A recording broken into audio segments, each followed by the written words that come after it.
আসসালামু আলাইকুম। আজ তৈরি করে দেখাবো ইলিশ পোলাও। সেজন্য প্রথমেই ইলিশ মাছ কেটে নিয়েছি, কেটে ধুয়ে নিয়েছি। আর এখানে আমি 3 টেবিল চামচ টক দই নিয়েছি। আর এখানে 1 টেবিল চামচ দিয়ে দিচ্ছি লেবুর রস, 2 টেবিল চামচ দিয়ে দিচ্ছি গুঁড়া দুধ, আর দিয়ে দিচ্ছি হাফ টেবিল চামচ পরিমাণ চিনি। তারপর এখানে অল্প কিছু পানি দিয়ে দিব। পানি দিয়ে আমি একটা ব্লেন্ডারে ব্লেন্ড করে নেব। আপনারা চাইলে এটাকে হ্যান্ড উইস্ক দিয়েও খুব ভালো করে মিশিয়ে নিতে পারেন। তারপর আমি একটা বাটিতে ঢেলে নিচ্ছি, ঢেলে আমি এক সাইডে রেখে দিচ্ছি।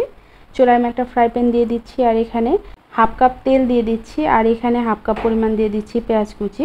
পেঁয়াজটাকে হালকা ব্রাউন কালার করে ভেজে নিচ্ছি। যখন ভেজে নেওয়া হয়ে গিয়েছে তখন আমি এখানে হাফ কাপ পেঁয়াজ বাটা দিয়ে দিচ্ছি। পেঁয়াজ বাটাটা আমি একটু করে ভেজে নিচ্ছি। এই সময় চুলা আঁচটা মিডিয়াম করে রেখেছি। তারপর আমি এখানে 1 চা চামচ দিয়ে দিচ্ছি রসুন বাটা, 1 চা চামচ দিয়ে দিচ্ছি আদা বাটা। আমি আবারও খুব ভালো করে মিশিয়ে ভেজে নিচ্ছি। আর এখানে 1 চা চামচ দিয়ে দিচ্ছি লাল মরিচের গুঁড়া, 1 চা চামচ ধনিয়ার গুঁড়া, 1 চা চামচ জিরার গুঁড়া, আর এখানে 1 চা চামচ দিয়ে দিচ্ছি লবণ। কাঁচামরিচ দিয়ে দিচ্ছি 10টা, মাঝখানে আমি কেটে নিয়েছি। তারপর খুব ভালো করে মিশিয়ে 1 মিনিটের মতো কষিয়ে নিয়েছি। 1 মিনিট পর আমি এখানে হাফ কাপ পরিমাণ দিয়ে দিচ্ছি পানি। পানিটা দিয়ে আমি আবারও খুব ভালো করে মশলাটাকে কষিয়ে নিয়েছি। আর যে টক দইয়ের মিশ্রণটা রেখেছিলাম সেটা আমি দিয়ে দিচ্ছি। দিয়ে আমি খুব ভালো করে মশলার সাথে মিশিয়ে নিচ্ছি নেড়ে চেড়ে। যখন অনেকটাই মিশে গিয়েছে তখন আমি আবারও পানি দিয়ে দিচ্ছি, আরও হাফ কাপ পরিমাণ পানি দিয়ে আমি আবারও এটা ফুটে ওঠার জন্য অপেক্ষা করছি। যখন পানিটা ফুটে উঠেছে তখন আমি এখানে ইলিশ মাছ দিয়ে দিচ্ছি। ইলিশ মাছ দিয়ে আমি আলতো করে একবারের মতো উল্টিয়ে দিচ্ছি। উল্টিয়ে দিয়ে আমি এটাকে ঢাকনা দিয়ে ঢেকে 5 মিনিটের মতো রান্না করব মিডিয়াম হাই আঁচে। ঢাকনা দিয়ে ঢেকে দিচ্ছি। 5 মিনিট পর আমি ঢাকনা খুলে নিচ্ছি। খুলে নিয়ে দেখতে পাচ্ছি গ্রেভি অনেকটাই ঘন হয়ে গিয়েছে। এই সময় আমি চুলার আঁচটা মিডিয়াম করে দিয়ে 1 মিনিট রান্না করে তারপর চুলাটা বন্ধ করে দিয়ে ইলিশ মাছগুলো নামিয়ে নিচ্ছি। নামিয়ে উপর থেকে অল্প করে গ্রেভি আমি মাছের উপর দিয়ে দিচ্ছি।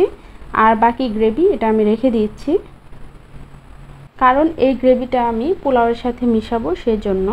এবার এটা আমি এক সাইডে রেখে দিচ্ছি। চুলায় আমি আরও একটা প্যান দিয়ে দিচ্ছি। এখানে আমি হাফ কাপ পরিমাণ দিয়েছি রেগুলার খাবারের তেল, আর 2 টেবিল চামচ দিয়ে দিচ্ছি ঘি।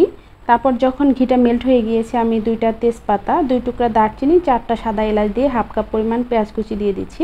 পেঁয়াজটা যখন ব্রাউন কালার হয়ে যাবে তখন আমি এখানে 1 চা চামচ আদা বাটা, 1 চা চামচ রসুন বাটা দিয়ে আমি আবারও খুব ভালো করে নেড়ে নিচ্ছি। তারপর আমি এখানে পোলাওর চাল দিয়ে দিচ্ছি। আমি 4 কাপ পরিমাণ চাল খুব ভালো করে ধুয়ে পানি ঝরিয়ে নিয়েছি। এবার আমি 3 থেকে 4 মিনিটের মতো পোলাওয়ের চালটাকে খুব ভালো করে ভেজে নেব। আর এখানে হাফ টেবিল চামচ দিয়ে দিলাম লবণ। লবণ দিয়ে আমি আবারও খুব ভালো করে নেড়ে চেড়ে নিচ্ছি।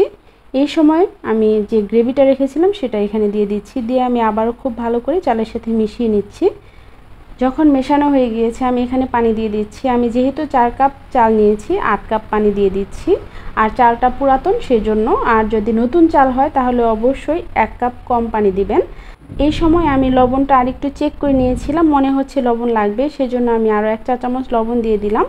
আর দিয়ে দিচ্ছি 5-6টার মতো কাঁচামরিচ আমি মাঝখানে ভেঙে নিয়েছি।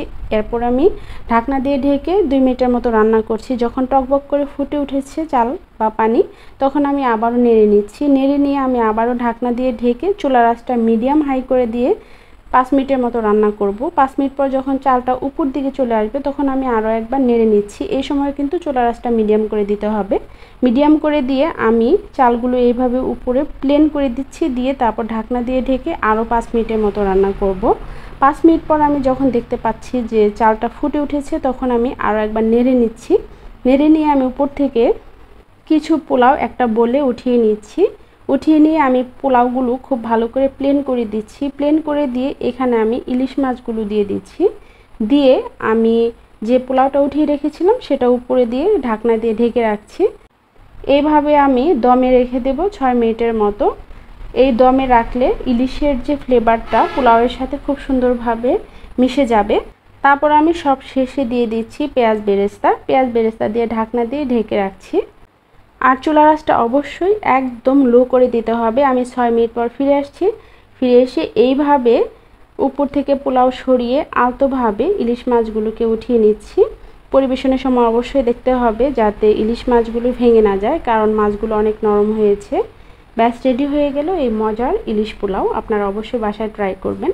তারপর কেমন লাগলো আমাকে জানাবেন। আর আপনাদের যদি আমার চ্যানেলের রেসিপিগুলো ভালো লাগে অবশ্যই চ্যানেলটি সাবস্ক্রাইব করবেন, পেজ ফলো করবেন, লাইক কমেন্ট শেয়ার করে পাশে থাকবেন। আপনাদের সবাইকে অসংখ্য ধন্যবাদ জানিয়ে বিদায় নিচ্ছি।